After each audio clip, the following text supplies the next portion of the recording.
Hello friends, उम्मीद करता हूँ आप सभी अच्छे होंगे, स्वस्थ होंगे। आज हम इस लेक्चर में बात करेंगे कि अगर कोई दुकानदार आपके साथ धोखाधड़ी करता है या आपको नकली माल देता है या माल में मिलावट करता है या आपके साथ जालसाजी करता है, डुप्लीकेट बिल देता है या बिल नहीं देता है और बिल में जो जीएसटी का पैसा भी आपसे वसूल करता है, इसके साथ ही जो अन्य चीज़ें हैं जिस प्रकार से वह आपको ठगता है या आप उसके द्वारा ठगे जा सकते हैं, वो सभी चीज़ें आज मैं इस वीडियो में बताने वाला हूँ, इस लेक्चर में बताने वाला हूँ। साथ में हम जितने भी इससे संबंधित कानून हैं उनको भी लेकर चलेंगे और उन कानूनों में कौन सी प्रक्रियाएं हैं, किस प्रकार आप उस दुकानदार को सबक सिखा सकते हैं या आप कहें कि आप जो है अपना हक या अपने साथ न्याय कैसे करवा सकते हैं। तो वो सब चीज़ें आज मैं इस लेक्चर में बताने वाला हूँ। और मैं आपसे एक रिक्वेस्ट करूँगा कि जो मेरे अपने हैं, जो मेरे दिल के करीब हैं, वो ये बात जानते होंगे कि मैं क्या बोलता हूँ, कि आप जो है वीडियो पर टिक कर बैठिएगा। आप अगर देखना चाहते हैं तो इसको पूरा देखना है, इस लेक्चर को, क्योंकि अगर आप बीच में छोड़कर जाएंगे तो फिर यह उन लोगों तक नहीं पहुंचेगी वीडियो जिन तक ये पहुंचनी चाहिए और उनका बहुत ज़्यादा नुकसान होगा। बाकी गारंटी मेरी है, मैं आपका समय बर्बाद नहीं करूंगा, ये गारंटी आप मुझ पर छोड़ दीजिए। मैं दावा करता हूं कि आप जब इस वीडियो से उठेंगे, इस वीडियो को छोड़ेंगे, तो आप बहुत ही सशक्त महसूस करेंगे और एक अलग ही आपके अंदर कॉन्फिडेंस होगा। तो चलिए शुरू करते हैं इस लेक्चर को। तो आज हम बेसिकली दुकानदार के ऊपर बात करने वाले हैं। कौन कौन से वो कानून हैं वो मैं आपको बताने वाला हूँ। इस लेक्चर को मैं वही मेथड अपनाऊंगा जो मैं अपनी बाकी वीडियो में अपनाता हूँ। 2-3 भागों में बांटूंगा, 2-3 जो है पार्ट में बांटूंगा और इन सब में जो है एक इमेज बनाने की आपके दिमाग में प्रयास करूंगा और उस इमेज के साथ एक वीडियो आपके दिमाग में चलने लगेगी एनिमेशन की। यानी पूरा लेक्चर एक लय में चलेगा, एक प्रोसेस में चलेगा। आपको कुछ भी नहीं करना, सिर्फ इस लेक्चर को ऑब्जर्व करना है, ठीक है। तो चलिए हम पहले चलते हैं कंज्यूमर एक्ट के ऊपर। कंज्यूमर एक्ट है जो 2019, उसके बारे में बात करते हैं। वह क्या कहता है? कंज्यूमर एक्ट कहता है कि सभी ग्राहक, जितने भी ग्राहक हैं और उनके अधिकारों के बारे में बात करता है कि ग्राहक जो है अपने उत्पाद के बारे में जानने का अधिकार रखते हैं, जानकारी का अधिकार रखते हैं कि वह अपने जो उत्पाद खरीदने जा रहे हैं उसकी जानकारी के बारे में, उसकी गुणवत्ता के बारे में, कि यह गुणवत्ता वही है या नहीं है जो उसके ऊपर दी गई है, यह सुनिश्चित करने का अधिकार रखते हैं। और अगर यहाँ पर कोई गड़बड़ झाला करता है, मान लीजिए उनको कोई फर्जी प्रोडक्ट दे देता है, कोई डुप्लीकेट प्रोडक्ट दे देता है असली के नाम पर, या कह सकते हैं कि जो प्रोडक्ट उनको दिया गया है वह सही कंडीशन में नहीं है, वह धोखे से उनको दे देता है और दुकानदार उसको बदलने से इनकार कर देता है, तो ऐसे में जो है उसके अधिकार यहाँ पर आ जाते हैं। और वह क्या कर सकता है कि पहले उसको नोटिस देना होगा उस दुकानदार को, ठीक है। 15 दिनों के अंदर उसको नोटिस देना होगा उस दुकानदार को। मान लीजिए विक्रेता ने यहाँ गड़बड़ कर दी है, तो जो विक्रेता ने गड़बड़ की यानी जो दुकानदार ने गड़बड़ की है और जिसके साथ गड़बड़ की है, यानी जो जिस खरीदने वाले के साथ गड़बड़ की है, और अगर वो खरीदने वाला चाहता है कि इसका समाधान निकले या जो है वह इसकी शिकायत करना चाहता, तो उससे पहले जो है दुकानदार को एक नोटिस देना होगा 15 दिनों के अंदर। अब नोटिस के अंतर्गत जो उसको बताना होगा कि आपने ये जो प्रोडक्ट मुझे दिया था यह इस प्रकार खराब है और आप इसे बदलिए या मेरा पैसा वापस कीजिए। उसमें उसको यह चीजें मेंशन करनी पड़ेंगी, पैसा वापस कीजिए या प्रोडक्ट खराब है, और उसकी जानकारी देनी होगी। अगर दुकानदार इस पर एक्शन नहीं लेता, इस नोटिस के आधार पर उसका प्रोडक्ट नहीं बदलता है, तो वह जो ग्राहक है वह धारा 38, इस एक्ट की जो है धारा 38 और धारा 39 के तहत जो उपभोक्ता शिकायत निवारण जो एक आयोग बनाया गया इस एक्ट के अधीन, वहां पर जाकर शिकायत कर सकता है। तो जिला उपभोक्ता आयोग में जा सकता है वह, जिला उपभोक्ता आयोग। उसके बाद राज्य उपभोक्ता आयोग है, वह डिपेंड करता है कि उसके साथ कितने का घपला हुआ है, उस आधार पर इनकी मैं सीमा ही बताऊंगा कितनी है। फिर केंद्र का जो उपभोक्ता आयोग है वहां जा सकता है। देखिए यहाँ पर वह 50 लाख तक का अगर उसका माल था और उसके संबंध में उसको शिकायत करनी है, मान लीजिए उसने 50 लाख की कोई चीज खरीदी हो, उसके संबंध में वह शिकायत करना चाहता है, तो वह यहाँ पर शिकायत कर सकता है जिला उपभोक्ता आयोग में। अगर वह 50 लाख से 2 करोड़ तक के बीच का माल है तो वह यहाँ पर राज्य उपभोक्ता आयोग में जा सकता है। अगर 2 करोड़ से ज्यादा का माल का मामला है तो केंद्र उपभोक्ता आयोग में जाकर शिकायत कर सकता है। शिकायत करते वक्त उसको जो साथ में क्या लेकर जाने पड़ेंगे, जो ग्राहक है उसको जो साथ में बिल है वो लेकर जाना पड़ेगा, साथ में जो भी सबूत हैं वह लेकर जाने पड़ेंगे। तो यहाँ पर जब वो शिकायत करेगा तो उपभोक्ता आयोग धारा 38-39 के तहत इसकी शिकायतों पर संज्ञान लेगा। जो कंज्यूमर एक्ट के तहत जो उपभोक्ता आयोग, जिला उपभोक्ता आयोग या राज्य उपभोक्ता आयोग वह इसकी बातों पर संज्ञान लेगा। ठीक है, संज्ञान लेकर क्या करेगा कि नोटिस इशू करेगा इस दुकानदार को कि आप अपना पक्ष रखिए। धारा 38-39 में बेसिकली ये बोला गया है कि जो उपभोक्ता आयोग है वो नोटिस इशू करेगा, उसको बोलेगा कि आप अपना पक्ष रखिए। उसके बाद जो है दुकानदार अपना पक्ष रखेगा और पक्ष रखने के बाद जो है सुनवाई होगी फिर मामले की और फिर देखा जाएगा। अब धारा 38 इस प्रक्रिया के बारे में बात करती है कि प्राकृतिक जो न्याय है उसका पालन किया जाएगा। प्राकृतिक न्याय का अर्थ होता है कि दूसरे पक्ष को भी सुनवाई का मौका देना। और यह जो आयोग है यह बेसिकली जो कानून है, जो प्रक्रिया है उससे पाबंद नहीं है, यानी यह अपने अनुसार कार्य कर सकता है, अपनी प्रक्रिया निर्धारित कर सकता है। तो बेसिकली इसका मतलब यह है कि, और धारा 39 कहती है कि जो आयोग है वो इंटरिम ऑर्डर दे सकता है, यानी अंतरिम रिलीफ दे सकता है। जैसे यहाँ पर यह स्पष्ट हो गया कि हाँ दुकानदार ने इस व्यक्ति के साथ घपला किया है, गड़बड़ झाला किया है यहाँ पर, तो यहाँ पर धारा 39 के तहत जो उपभोक्ता आयोग है वह बोल सकता है कि आप जो है इसको माल चेंज करके दीजिए, या तो इंटरिम रिलीफ ऑर्डर दे सकता है कि आप इसको माल चेंज करके दीजिए, जो आपने माल दिया है ये घटिया था और ये साबित हो गया तो इसको माल चेंज करके दीजिए। या दूसरा बोल सकता है कि आप जो है इसके पैसे वापस कीजिए, तो पैसे वापस करने के लिए कह सकता है। तो बेसिकली ये शुरुआत वाला मामला मैंने बता दिया है कि इस कानून के अंतर्गत कौन सी वो धाराएं हैं जिनके तहत आप दुकानदार के ऊपर जो है मामला ठोक सकते हैं और अपना न्याय हासिल कर सकते हैं, अपना हक हासिल कर सकते हैं। अब हम आते हैं इससे आगे वाले मामले पर। और आगे वाला मामला, मान लीजिए आप इस प्रोसेस से नहीं जाना चाहते हैं और आप चाहते हैं कि जो दुकानदार ने अपराध किया है उसे उसकी सजा मिले। ठीक है, आप उसे सजा दिलवाना चाहते हैं, आपको कंपनसेशन वगैरह नहीं चाहिए, आपको अपना पैसा नहीं चाहिए, कोई मतलब नहीं, आप उसे अपराध जो उसे सजा दिलवाना चाहते हैं। तो इसके लिए आप BNS के अंतर्गत, भारतीय न्याय संहिता के अंतर्गत भी उसके खिलाफ मामला दर्ज करवा सकते हैं। इसके लिए आपको पुलिस स्टेशन में शिकायत देनी होगी। वो कौन कौन सी धाराएं हैं बेसिकली इसके संबंध में, तो धारा जो है 318, धारा 318 के अंतर्गत धोखे से संबंधित धारा है। ठीक है, यानी कोई धोखेबाजी करता है, कोई जानबूझकर किसी को धोखा देने का प्रयास करता है, धोखा देने के इंटेंशन से, आशय से किसी को कोई सामान बेचता है और वह जानता है कि यह सामान जो बेच रहा है वह वही नहीं है जो जिसका नाम लेकर वह बेच रहा है। जैसे कोई किसी ब्रांड का नाम लेकर कोई सामान बेच रहा हो और एक्चुअल में वह उस ब्रांड का ना हो, उसका डुप्लीकेट कॉपी हो और वह उतने ही पैसे ले रहा हो जितने उस ओरिजिनल ब्रांड के उस सामान के, तो यहाँ पर वह एक तरीके से धोखा कर रहा है, धोखेबाजी कर रहा है। अब मान लीजिए 318 के साथ ही अब दूसरी बात अगर मैं बोलूं कि वो जालसाजी भी कर रहा है। जालसाजी का मतलब है कि वह फर्जी बिल दे रहा है आपको। ठीक है, जालसाजी का मतलब है कि डुप्लीकेट बिल दे रहा है, डुप्लीकेट चीजें दे रहा है या उसके साथ में, और उसको डुप्लीकेट तरीके से प्रमाणित करने का प्रयास कर रहे हैं। फर्जी सर्टिफिकेट हो गए, फर्जी बिल हो गए, फर्जी चीजें कर रहे हैं। तो यहाँ पर 336 का हवाला आप दीजिए एप्लीकेशन में। 318 धोखे के संबंध में मैंने बता दिया। या मान लीजिए आप कह सकते हैं कि वह एक तरीके से षड्यंत्र कर रहे हैं। षड्यंत्र का मतलब क्या होता है, धारा 61 के अंतर्गत BNS की, कि दो या दो से ज्यादा व्यक्ति मिलकर किसी काम को करते हैं। हो सकता है वो काम वैध हो लेकिन उसको अवैध तरीके से किया जा रहा हो, या वह काम पूरी तरीके से अवैध हो सकता है। मान लीजिए यहाँ पर दो या दो से ज्यादा व्यक्ति हैं, एक दुकानदार हो गए या एक उसका अन्य कोई व्यक्ति है, कोई उसका सहकर्मी है, वह ग्राहकों को बाहर से लाता है किसी प्रकार बहला फुसलाकर, या किसी भी तरीके से कह सकते हैं किसी को लूटने खसोटने का प्रयास करते, गलत सामान बेचने का प्रयास करते, तो यह एक तरीके से षड्यंत्र की श्रेणी में आ जाता है। तो आप धारा 61 का ही मेंशन कर सकते हैं उसमें एप्लीकेशन में जो आप लिखेंगे। इसके साथ ही मान लीजिए आपने कई बार देखा होगा कि जैसे तारक मेहता का उल्टा चश्मा, अगर आप सीरियल देखते होंगे, ठीक है, उसमें बेसिकली एक दूध के मिलावट वाला एपिसोड भी है कि जो व्यक्ति होता है वो दूध में मिलावट करता है और नकली दूध बनाता है। तो नकली दूध के संबंध में मान लीजिए कोई ऐसा व्यक्ति है जो नकली प्रोडक्ट बनाता है, नकली दूध बनाता है, तो ये स्वास्थ्य के लिए हानिकारक है।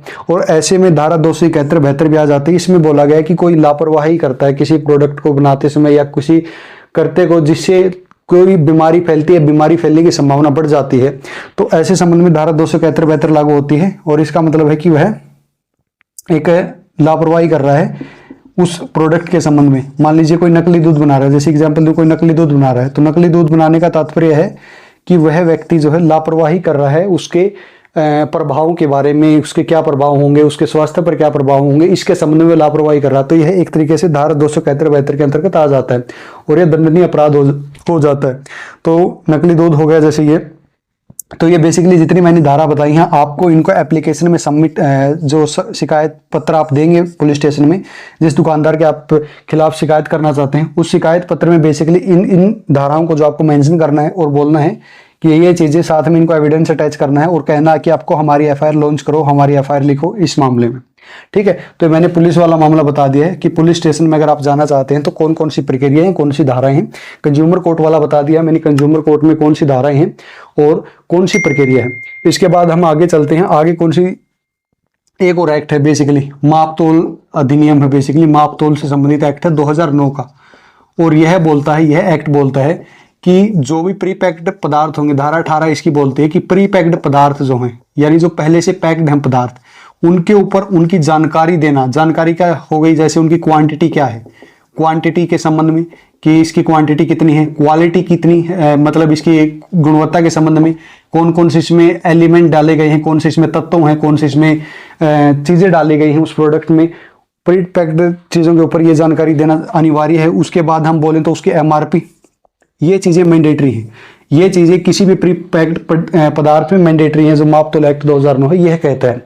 अब मान लीजिए ये चीज़ें नहीं हैं और कोई इन चीज़ों के बिना किसी प्रोडक्ट को बेच रहा है, तो वह धारा 36 के अंतर्गत अपराध की श्रेणी में आ जाता है। धारा 36 कहती है कोई इनके बिना चीज बेच रहा है।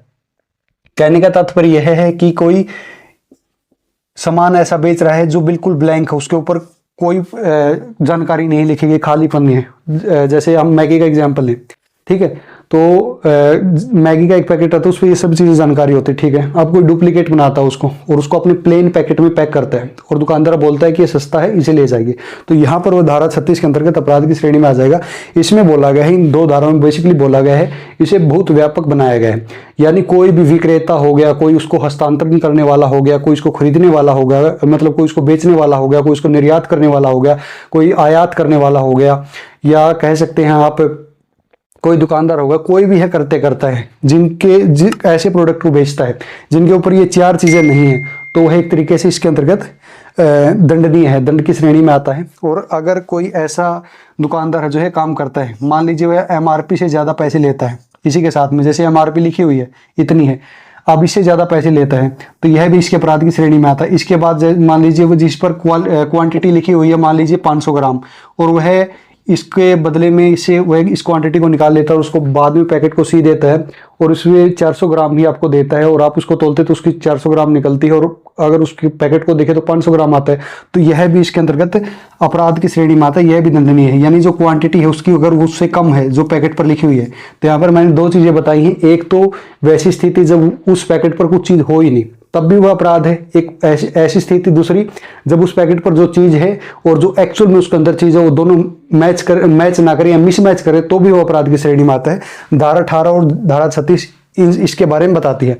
अब इसमें मापतोल अधिनियम में अगर आपको ऐसी चीज़ मिलती है, ऐसी स्थिति मिलती है, तो आप कहाँ इसकी शिकायत करेंगे, तो आपको जाना है कंज्यूमर हेल्पलाइन .gov.in वेबसाइट है, वहां पर जाकर आपको इसकी शिकायत करनी है, वहां पर जाकर आपको इसकी शिकायत करनी है। अब मान लीजिए ये चीजें हो गई, अब आते हैं फर्जी बिल के संबंध में। कोई फर्जी बिल देता है कोई दुकानदार, या कह सकते हैं कि आपसे जीएसटी के नाम पर पैसे ले लेता है, लेकिन आपको जो बिल देता है उसमें जीएसटी को शामिल नहीं करता है, वो सीधा लिख देता है कि यह प्रोडक्ट इतने का है। यहाँ पर वो एक तरीके से घपला कर रहा है। ये आप कह सकते हैं कि वह आपसे जीएसटी ले ही नहीं रहा है, यह भी कह सकते हैं कि वह आपसे जो पैसे ले रहा है और जो आपको बिल दे रहा है वह बिल पक्का नहीं, वह कच्चा बिल दे रहा है। तो ऐसे में जो जीएसटी के अंतर्गत यह अपराध की श्रेणी में आ जाता है। और जो जीएसटी एक्ट है, जो उसकी धारा है बेसिकली, जो मुझे ध्यान आ रही है 122 और 132 जो धाराएं हैं, उनके अंतर्गत यह अपराध की श्रेणी में आ जाता है।